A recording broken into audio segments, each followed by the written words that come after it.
From expensive antiques to ornaments and precious stones, the shoplifting went on for some days, without any trace of anxiety and recognition in the beginning.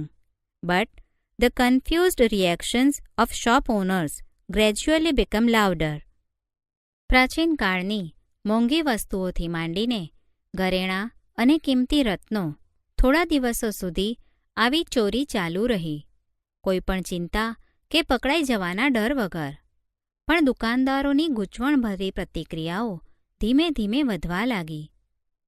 Unaware, Prem Chopra went on with his shoplifting spree until a young fruit vendor noticed an expensive bunch of Afghani grapes disappearing inside the metallic blue robot. The incident was related all over, and no sooner had they heard than some shopkeepers recalled the presence of a metallic blue robot in their shops before their valuables were missing.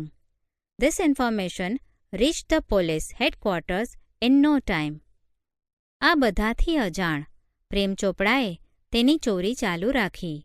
પણ એક દિવસ ફળ વેચનાર એક યુવાને મોંઘી અફઘાની દ્રાક્ષનું ઝુમખું તે ભૂરા રોબોટની અંદર અદૃશ્ય થતા જોયું.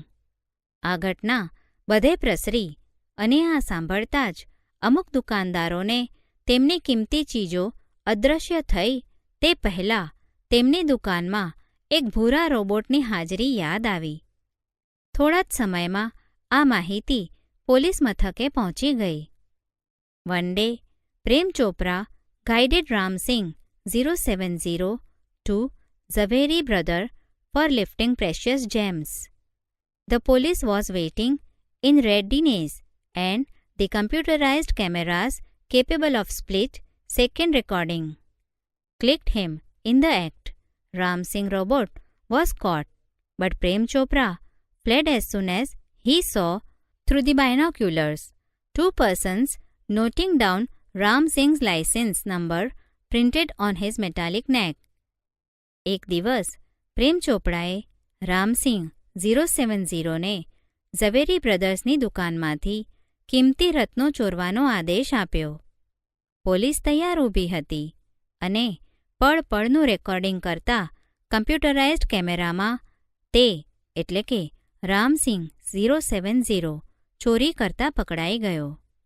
રામસિંહ રોબોટ તો પકડાઈ ગયો, પણ જ્યારે પ્રેમ ચોપડાએ દૂરબીનમાંથી 2 વ્યક્તિઓને રામસિંહની ધાતુની ગરદન પર છપાયેલો લાયસન્સ નંબર નોંધતા જોયા ત્યારે તે ત્યાંથી નાસી ગયો. Prem Chopra was arrested from his home as the owner of Ramsingh 070 the thief. ચોર રામસિંહ 070ના માલિક તરીકે પ્રેમ ચોપડાની તેના ઘરેથી ધરપકડ થઈ. Soon after this arrest, Prem Chopra was released on bail until the court hearing. None of the stolen articles was recovered from his house. ધરપકડ બાદ તરત જ પ્રેમ ચોપડાને ન્યાયાલયની સુનાવણી થાય ત્યાં સુધી જામીન પર છોડવામાં આવ્યો. ચોરેલી એક પણ વસ્તુ પાછી મળી નહીં. He had cleverly disposed them of through his gang. In the court, he denied all the charges. તેણે તેની ટોળકીની મદદથી ખૂબ જ ચાલાકીપૂર્વક તેમનો એટલે કે વસ્તુઓનો નિકાલ કરી દીધો હતો. ન્યાયાલયમાં તેણે બધા જ આક્ષેપો નકાર્યા. Someone else seems to have tampered with Ram Singh 070's program. The police found me at home, he argued. કોઈ બીજી વ્યક્તિએ રામસિંહ 070ના પ્રોગ્રામ સાથે ચેડા કર્યા છે. પોલીસે તો મને ઘરેથી પકડ્યો, તેણે દલીલ કરી. Counsel Goyal cleared his throat and reached closer to the judge. Considering Mr. Chopra's explanation and the happenings of the last few days when so many jewelers and curio dealers have been affected, it seems important to know the working of Ram Singh robot. I request Ram Singh robot to be called in the court.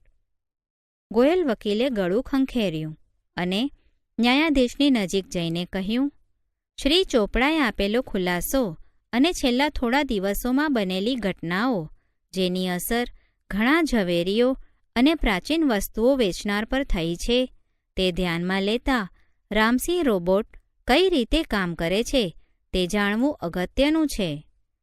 Ramsi રોબોટને ન્યાયાલયમાં બોલાવવાની વિનંતી કરું છું.